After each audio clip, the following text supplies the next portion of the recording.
હાલ માર્કેટમાં મળતા તૈયાર ફૂડ પેકેટની અંદર જીવાતો નીકળી આવતી હોય છે।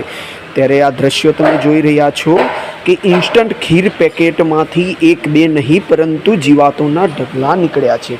ત્યારે આ જીવાતો સામે એક જાગૃત નાગરિકો દ્વારા વિડીયો બનાવીને સોશિયલ મીડિયા ઉપર અપલોડ કરવામાં આવ્યો છે। ત્યારે અમે અમારા ન્યૂઝ માધ્યમથી આપની સમક્ષ આ ઇન્સ્ટન્ટ ખીર પેકેટમાંથી નીકળતા જીવાતોના કેટલાક દ્રશ્યો આપણી સામે રજૂ કરેલ છે। મારું નામ હિમા વિકમા છે, હું રાજકોટમાં રહું છું। અમે last month golden super market જે સાધુ વાસવાણી રોડ ઉપર છે ત્યાંથી એક MTR નું વર્મિસિલ પેકેટ આવે છે ઇન્સ્ટન્ટ ખીરનું, તે લીધું હતું અને આજે એ બનાવવા માટે અમે ઓપન કર્યું તો એમાંથી જોયું તો નાના નાના ઇન્સેક્ટ્સ અને ધનેડા ખૂબ જ માત્રામાં હતા અને હજી પેકેટની એક્સપાયરી સપ્ટેમ્બર મહિનાની છે અને એકોર્ડિંગ ટુ તમે પેકેજિંગ જોવા જાઓ તો હજી 1.5 મહિનાની વાર છે એને એક્સપાયર થવામાં।